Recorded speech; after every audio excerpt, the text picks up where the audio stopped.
You got this brother, one of the Hebrew Israelites out there in the street, and he's doing street interviews, and he ended up interviewing one of the folks. The conversation was very interesting, and I want you to check out what the brother had got this particular white gentleman to admit. White people are the problem. They are the problem. White people ain't White people killed Charlie Kirk.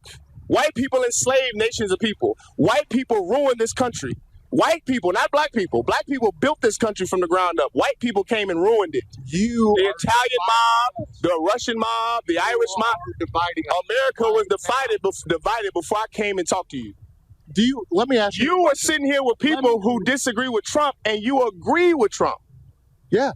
That's division. Freedom of speech. That's division. I didn't divide you. No, you're saying black and white are different. What's the We're difference? not. So what's the difference between me saying that and what's his name? Stephen Johnson saying the Democrats are the problem. Is Stephen Johnson not dividing the country politically? 100%. Is Donald Trump not dividing the country politically? 100%. Is his office not dividing the country politically? 100%. So white people are the problem. Not some black man that's sitting out here asking interviews. I'm not dividing the country. White people are dividing the country. Hold on one second. And to that point, when was America ever united? Hold on. When was America? We haven't been. That's the problem. Hold on. Who caused that? Hold on. Who caused that? White people. So what should happen to white people for dividing the country? Well, ladies and gentlemen, they know the problem in America. Let me tell you something. You never can escape your culture, no matter where you come from, no matter where you transplant yourself. It's like me. I grew up in Port Arthur, Texas. I don't live in Port Arthur now. I live in the Houston area now. And how I grew up in Port Arthur, that has carried on with me where I live now. Certain things I say, certain maybe mindsets I have, come from my upbringing and the culture that I have. It don't matter if I'm in Johannesburg, South Africa. It don't matter if I'm in Nairobi, Kenya. It don't matter if I go to Nigeria somewhere. It don't matter if I'm in Jamaica. It don't matter where I'm at. I'm going to take my culture with me everywhere I go. It does not change. Now, I'm saying that because when the folks came over here as immigrants, they brought their culture with them. Their culture in Europe was always being at each other's throats, fighting each other. That's why they cannot ever be at peace. The only thing they were ever unified about was colonization and slavery of people outside of them, particularly black people. Once we get out the mix, like we have been doing now, once we're out the mix, guess what they do? They resort back to fighting each other.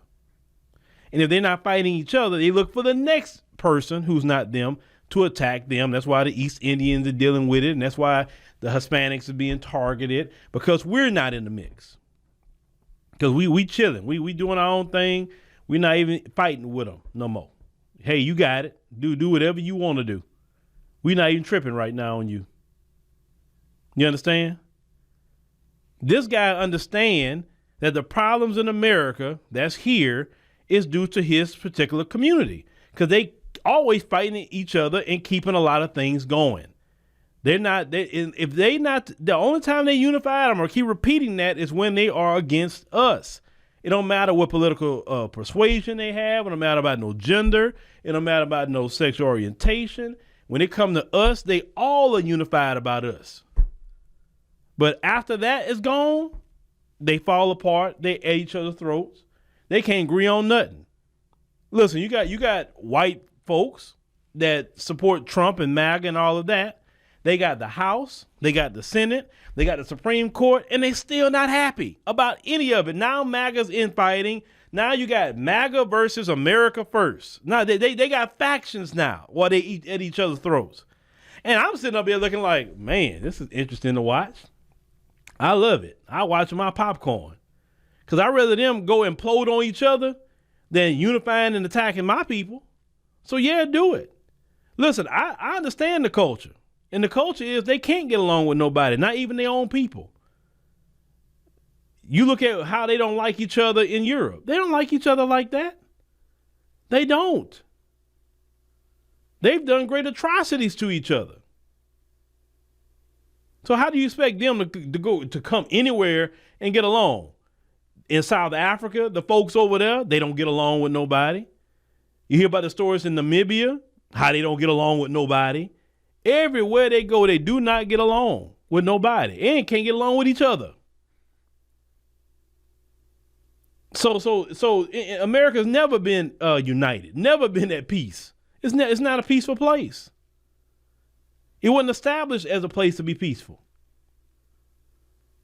There's a lot of innocent people who lost their life, and definitely a lot of our people who've been buried into this soil. And then you want to redo the narrative. You want to try to change history. Oh, we're a nation of immigrants. No. We're a nation of enslavers. We're a nation of con artists. We're a nation of straight killers, thieves. That's kind of nation this is. That's what it is. So I'm trying. You can't flip the script. You're not going to escape your history. Because like I say, we read over here. We read. And at one point in time, my ancestors couldn't read. But we read over here. And a lot of us read. Not all of us want to be having the drug and all kind of, no. A lot of us keep ourselves sober and clean. And we read and we sharp. And that's what you don't like. But we know, listen, black people, we unify very easily.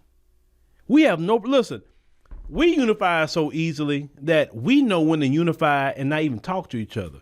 We move in one spirit, like one band, one sound. We know when the right sound is say, okay, we moving in unison this way. We do that. Black folks don't fight each other like talking about, yes, we got our divisions here and there. We do. But if you remove them folks out of a lot of our problems, black folks get along just fine. We don't have major problems like that. You never seen a Rwandan genocide style things happen to black Americans. We've never fought like that against each other. We are a very unified people. Yeah, we got our issues like anybody got the issues, but it's not so bad that I can say, oh man, look what we doing. You understand what I'm saying? And that's what they don't like about us, that we are a unified people. We're unified. We're unified. And when we get unified, that's when everybody's like, well, we all need to unify. Like, well, some people immigrated here from the diaspora, and you brought division to America. You didn't come here and want to unify. But now since Black America is delineating and pushing a lot of unity, now everybody wants to come to the unity party. If you notice that. Notice that's the interesting part about our unity as Black Americans. Notice everybody want to unify now. Even people outside the diaspora want to unify. Black folks been crying black and brown forever. And then black folks say, okay, cool. Y'all don't want that. Well, we good. We just going to unify over here. Oh, man, we need to unify. Whoa. What is that? You didn't want to unify. No, man, we need to unify. Some people from diaspora, you get here, you go separate yourself in your own communities. And we say, okay, cool. No problem. And then everybody y'all against why y'all against black people? Why against Africans, Caribbean? No, we're not against nobody. We're just saying you didn't want to unify, so why you want to unify now? That's what a lot of people are saying. Black America is very unified. Very, very, very, very unified.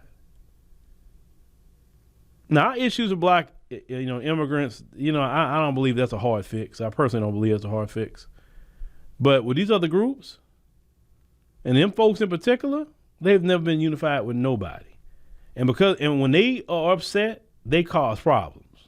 They do violent acts. They don't get their way. God forbid, protect children and innocent people in malls and all these other places. They would, what they go do. That's not unity. They always want to try to talk about how bad black men are and the crimes black men committed. Man, ain't no black man ever did what Connor has done to his own community. Most time when black men do shoot something is because they beefing with somebody. And somebody unfortunately may get hit by a stray bullet. That's unfortunate. But most black men that's at each other, They're not out here trying to, I'm going to go to, Booker T. Washington, elementary school and go do something. That's not that. We don't operate like that. You ain't found no manifesto of a black man because we're unified people. We're not divided like that. We don't care about no political parties to the point of like, oh, I'm going to go target this person with some violence. We don't even care. You got black Republicans who like, okay, some black Republicans are cool. And then some of them like be tripping, but we don't care. Just like you got black Democrats, nobody cares. At the end of the day, we all black people, so we unified. And like I said, them folks, I tell people stay out their way. Let them do their thing, because like that man in that video, he knows the truth. He knows who divides America, and it's definitely not the black man or woman.